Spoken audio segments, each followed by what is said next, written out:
Hello again, everybody, and welcome to the Edge of Healthcare, lessons for leaders to use today. My name is Martin Cody, SVP of Sales and Marketing for Vitable Health, and today I'm thrilled to talk with John McCluskey,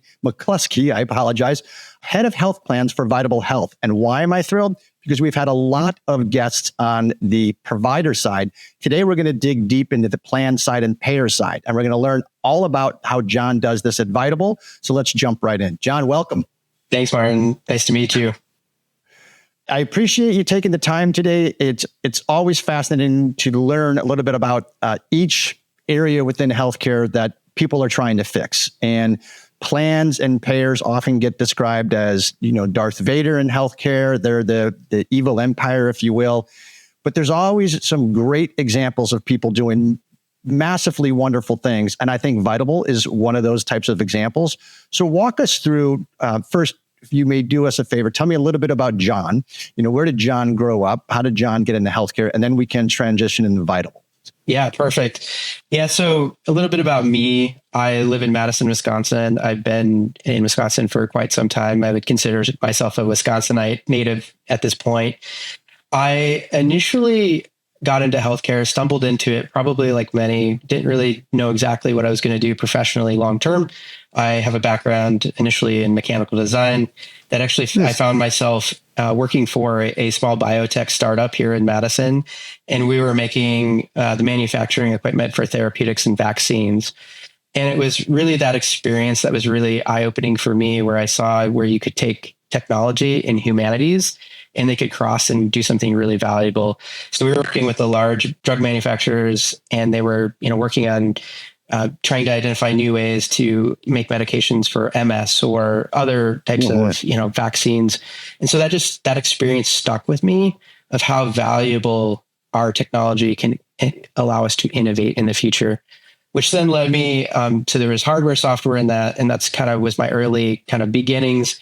That led me to another company here in Madison where we had built out hardware and software for physical therapy. So initially we were clinically focused. So it allowed us to measure force really in a very portable way, where historically that hadn't happened. And so we digitized this whole experience around the way PTs are prescribing exercises. So if you've ever been in a PT, visiting PT, they give you these printouts, you go home and you're trying to figure out whether you've done that exercise right or not. I personally, as a young person, went through an ACL repair. So it was very meaningful for me to know and live that experience firsthand. And so we worked with health systems and did a lot of research with that product. And what we ultimately found is we shifted our focus to a business to consumer model, where we actually built out programs for people to do programs at home that help them with their low back pain, knee, neck, and hip, and a lot of deep learnings inside of that around how you can actually get technology into people's hands, have them doing meaningful exercise, core mobility, strengthening programs at home. And then ultimately, it's really, really valuable for payers and others in the healthcare space on how you can deliver that. And then most importantly is all of those tangible results where you talk to people where they're sharing, I'm able to hold my grandchild again. I'm back in the garden. I'm walking around the block. Right. I'm able to drive down, and visit my family. And so that's really a rich experience and was really a leading experience for me to see that there's still more you can do in healthcare, which then led me to another startup where we were focused as a third-party administrator, building out technology to help better deliver health plans.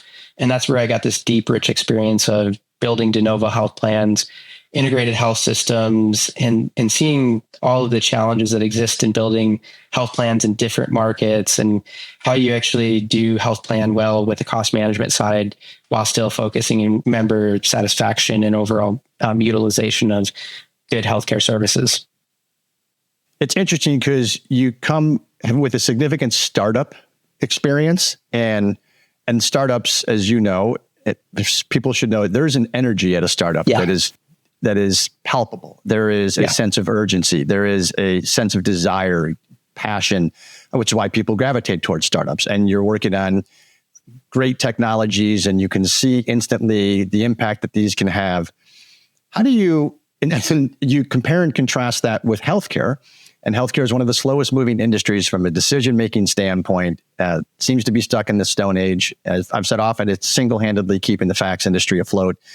And how do you then juxtapose your passion for startup energy and decision-making and innovation and risk-taking to a healthcare firm that is on the plan development side to where you can see those results in a similar speedy or quick fashion like you would in a startup?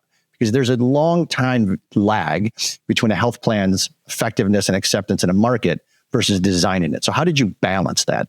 Yeah, that's a great question. I think there's several things that kind of jump out to me when thinking about that specifically.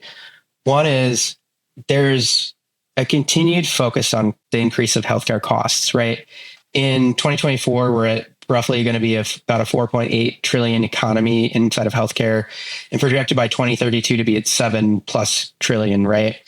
And so people year over year do that typical thing where it's, okay, my renewal's coming up. There's going to be, some percentage that I'm going to have to factor in.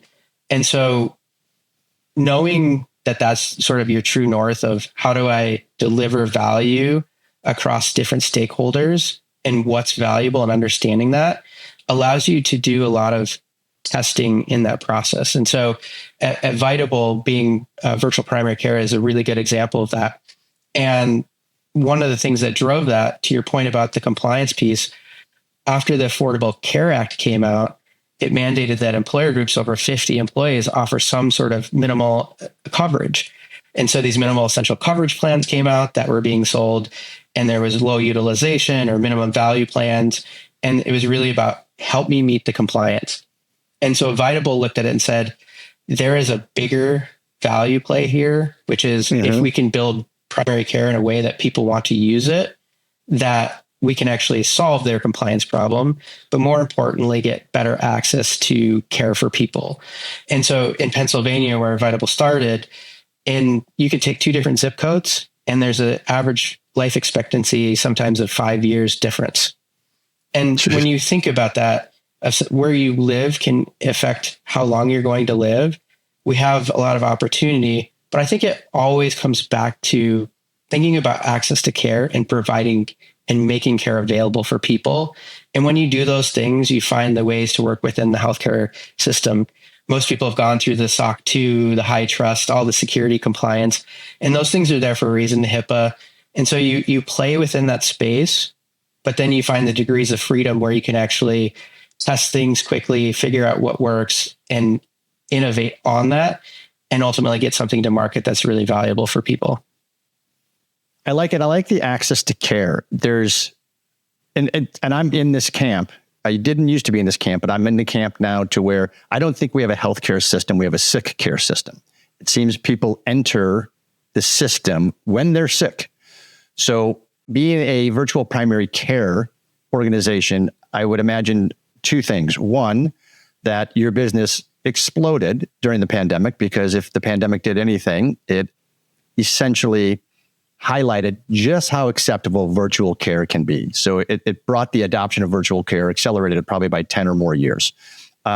Second, getting people access to care, which you just talked about earlier, from a prevention standpoint, can save significant amounts of money downstream. And it seems that Vitable would be in a position to augment both of those areas. Is that an accurate statement? Very much so. And the way that I think about this specifically with primary care, it's about the relationship. And so we see this play out in a couple of different ways. Like we'll actually go on site for employers and do those pop-up camps for, if they want flu shots and other things. And really it's just that establishing that relationship is so key in long-term care. If they feel like they are heard, if they feel like they can get access to appointments, and so we make it very easy for them to do that. That's like the entry, right? And then once they're part of our program, we do a lot to make sure the members engaged, that they feel like they can use our program. And so a piece of that is we've embedded mental health visits, and not only that, like the way that our subscription model works, anybody in the house has access to our primary care. So we've made it we've made it very flexible. So we actually have a lot of clients and members who have multi-generational families living together. Mm-hmm. And we've been pretty relaxed on that. As long as they have the same address, they can come see us. And so what it does is long-term, it helps us establish that care. And we often find underlying other healthcare issues that maybe they were ignoring. And so then we're able to help them longer term turn that around, whether it's hypertension or they want to focus on other aspects of their healthcare. And we believe in moving towards a world where there's whole person care. And one of the challenges today in today's healthcare world is we actually ask a lot of people to make a financial decision on their healthcare, right? Am I going to do a high deductible health plan? Am I going to add an HSA? How much is that going to reduce my paycheck? All of those things, right? And it's less smart about what is meaningful for you. Like, what do you want to focus on in your healthcare today? And an individual and a family of 5 have very different needs. And so how do we do that well? We see primary care being a really key piece to that, of allowing an individual to establish that relationship and then keep that relationship longer term to help them move forward with the way they want to receive their healthcare. Sure. The entire care journey from that standpoint. Who would be the ideal customer for Vitable? Who do you go after to present your portfolio of health plans? Great question. We see a lot of interest from several different groups. I had mentioned earlier those clients who are trying to meet the compliance piece for the Affordable Care Act. And so those oftentimes, those employers, one is it comes from they're growing and now they have to start thinking about that. They've never offered benefits before. So it's a really great opportunity for them to have a program that's really robust that they can just plug in and get access for their employees. What we also see is other clients who, and working with brokers who have self-funded employer groups who have taken that journey towards self-funding and managing their own health plans for their employees. And they're looking for additional ways to manage cost and also provide additional care. And so in those arrangements, we see 2 ways that kind of plays out oftentimes. One is we can just be complementary to their health plan and the way that it exists today. The second one is we can actually embed in the plan design where we can even be a tiered part of that network structure where we can actually reduce the cost for everybody by coming through our primary care. Because on the back end, what we can do is our guided care model where if you need to see a specialist and you need to go to a physical location, our team can help you do that whole navigation and figure out the best way to get that care, quality care at the best price point for everybody involved. And so we're seeing a significant increase in interest in how you do that well. And brokers are looking at it, wanting to bring value to their clients and everybody in the healthcare system, knowing that costs continue to go up and up. And so we're able to save even on the stop loss side by being plugged in. So there's value there for our clients as well. Yeah, I think that could solve a myriad of challenges if I'm an employer and they don't have to have all their eggs in one basket, so to speak. And you can facilitate the primary care. And then when a specialist is needed, we talked about back pain. Maybe the primary care physician wants to have some x-rays done if someone has injured their back. And then those x-rays revealed, okay, this is a little bit out of the scope of a PCP. I'm going to send you to an orthopedist. And that can be right there in the employer's own plan. And your team can help them navigate to not only find that orthopedist, but find the one that's closest to them and continue them on their care journey. Yeah. And Martin, as you know, when you're trying to find a provider, there's a lot of different factors that you're considering. How close are they to me? You do the phone call. When can you see me? And I know you're working on enhancing how that works, right? Because we've all had probably really good experiences around that and ones that are less ideal. And so for us to be there in that bridge, we see time and time again how valuable that is and hear that from our members. And we see that in our scores of our NPS and our member satisfaction. And our members are able to rate our providers. So we want the best providers and they're able to give us feedback. And a lot of that informs how we think about the future of even delivering healthcare on things that we would love to do in the future and just innovation in a great, fantastic way. Yeah, I love the feedback loop. And I think it's faster, obviously, at a startup because you can instantly see if something is working or not working. And okay, let's iterate and get something working. Health plans, as we talked about, is a little bit more challenging. But the consumer, and I think this is one of the many areas that causes confusion in healthcare. Is it a consumer? Is it a patient? Is it a member? Is it a customer? I mean, we have so much additional nomenclature around this particular individual. But having said that, if they get access to care and the NPS score reflects that they're thrilled with the provider, everybody just benefits from that whole experience. The patient and the employer. And then also the costs come down because you're addressing care issues earlier in the journey. Yeah. And to add onto that point, we were talking about the employer, right? And so what we also see is where a member has a really good experience and they go back and tell their coworker about it. And then their coworker's like, oh, I'm going to use this too, right? So you build that community trust within that. So we establish it, right? Like we talked about before with doing the pop-up clinics and other things like that. But then it's longer term, you get those advocates that are like, hey, this is really valuable. And it sort of snowballs that way. So we see that being really valuable. And then from the employer, we do a good job of sharing back how much value they're getting from this, right? Like we're able to share out reports of here's how many of your members are seeing us. Here's like some high level, like had they gone into a traditional healthcare system, here's how much you would have spent. But because it's all contained within our virtual walls, here's what it looks like. And so they see that, but it's also other things that are a little harder to look at. Like if you can get a virtual visit, I'm not having to drive 30 minutes somewhere, wait in a room, and then drive back. And there are reasons why you need to do that, right? And we just look at ourselves as complementary to anything that anybody's doing, not necessarily taking away. We just are really missionally focused around access to care. And if you're getting the care you need in the way you need it already, great.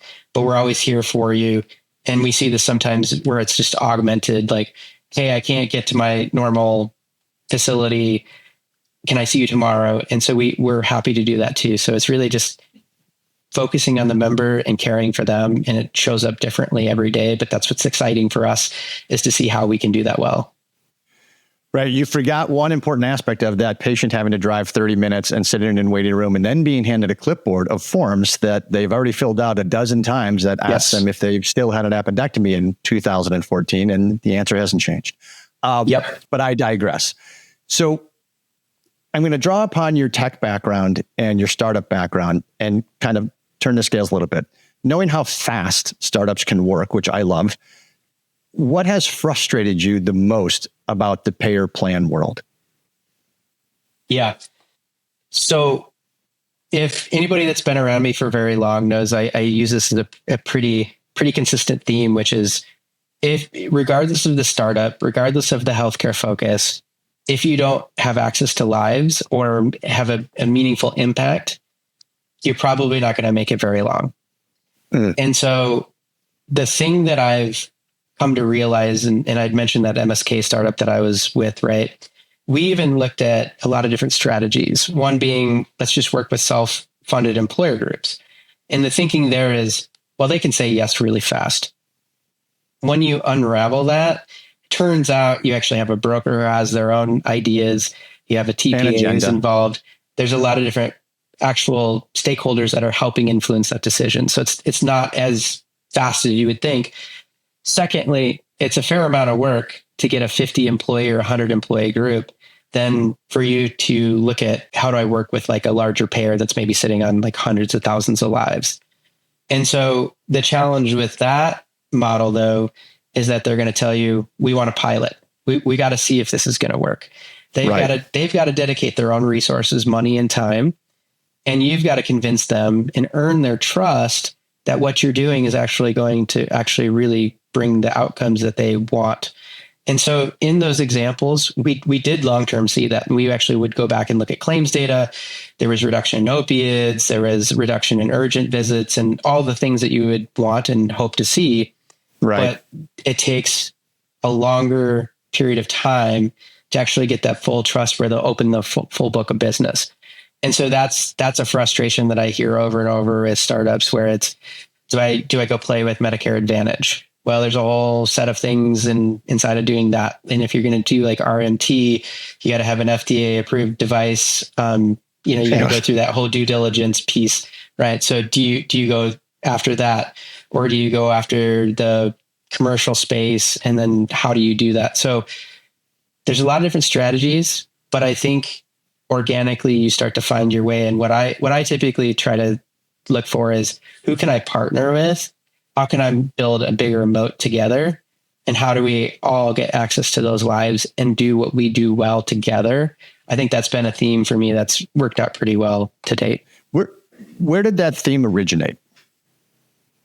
When I was building these health plans, one of the things that we learned along the way, well, there's two things that were really valuable. One is, in a given health plan, you'll, like a self-funded, just an employer group self-funded health plan, there can be anywhere from 12 to 14 vendors that you have to integrate. A utilization management vendor, a pharmacy benefit manager, and the list goes on, right? And so there's a lot of work that happens to connect all the dots and make that work. And then when we started building health plans, what we learned was it takes about 3 to 5 years, even for the best designed health plans, to get in market. Nobody wants to go first. And so you have to convince those early adopters to actually, come on that journey with you. And then you start getting results, and then it's much easier and it snowballs. And so moving data around is another big challenge with that. So everybody brings their own point solution. They bring their own ideas of how the plan should be designed. And so what I started to realize was, again, 2-time repeater of this, of how much effort it takes just to get a program built for a 50 employee group. Or if I build a whole health plan and they have even a couple thousand lives, it's the efficiency piece of it that I learned. And one of the things that often is used in startup is you build the plane, you jump off the cliff and build the plane on the way down. As an operator, what I've come to really appreciate is it's actually more about flying the plane and how are you going to do that well. And so there's a lot of variables inside of that. If you've got to get people in the seats, you got to have the fuel to get to where you're going. You got to have the vision, the pilots to see and navigate you there. And so this theme kept coming out of, I was already working with great partners and they were sort of off doing their own thing as well. And I just kept pausing myself and saying, you've got lives, I'm adding value here. Why are we not working together? And over time, we just started really pushing on that, and it just kept repeating itself and seeing value every time I did that. And that's really where it came from organically, of how do I fly this plane well? And how do we work together? Because we like each other. We want to work with each other. Let's just do it and get that conviction and that partnership to establish and move forward with it. And I think that's a great point. It's a little bit of a consistent theme on the edge of healthcare, where that requires a little bit of risk taking, because there's some uncertainty. Are we going to get the short end of the stick? Who's going to, there's a lot of variance that has to be worked out. But if, as you mentioned, if you like each other and there's some established trust that can grow, and the net of everything is that you're helping the employer, you're helping the member, costs are coming down, outcomes are going up. I mean, you can see the vision on the wall pretty quickly. Yeah. It just takes a little bit of tenacity, a little bit of leadership skill to make the risk manageable so that the outcome is, I don't want to say guaranteed, but darn near guaranteed. Correct. And I would say inside of that is trust is a key piece to that, like we talked about. And so one of the things I found that is really built on that is, if there are things that come up, because no doubtedly they won't all go perfect, how do you respond to it? So how does your team respond to it? How do you actually solve that problem, whatever it might be? How do you collaborate, and how do you move forward? How do you learn from that and not repeat that same mistake? I think those are equally as valuable. And it can become a little bit of a challenge if you're growing and you have a lot of competing priorities as a startup scaling. You have other stakeholders, from venture capitalists to others who are really pushing you to hit certain numbers on your growth factors, et cetera. So those are all just very, very key points to consider when you're doing that. Completely agree. Very refreshing perspective. So congratulations on coming to that knowledge set.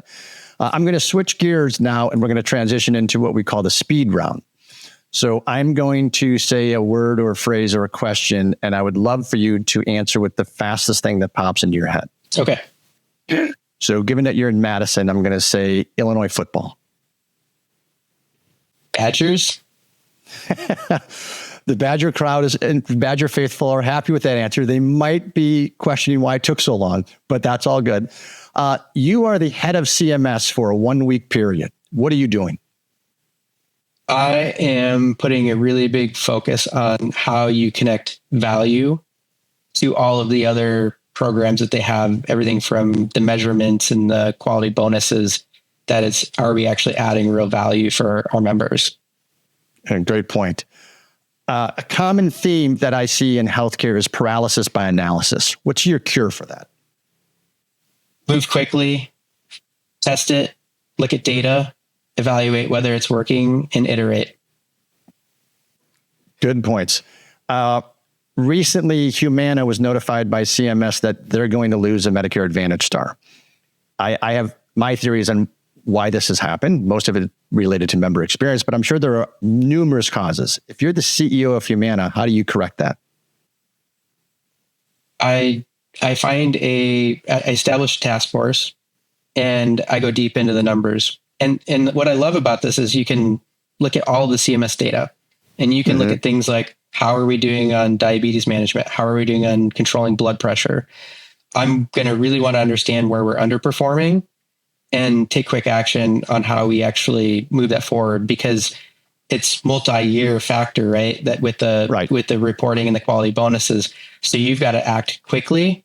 And in some cases, like as an example with controlled blood pressure, you have to get 2 measurements. So in the first measurement in the first 6 months, if you're not doing that or you're not performing well there, how are we going to implement that really quickly to actually get back on track?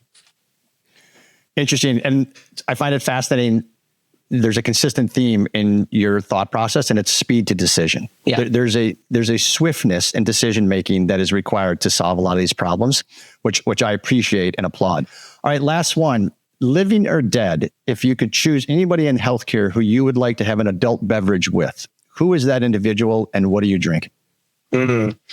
So in healthcare, I'll go slightly outside of this. So I would love to have a glass of wine with Serena Williams for multiple reasons.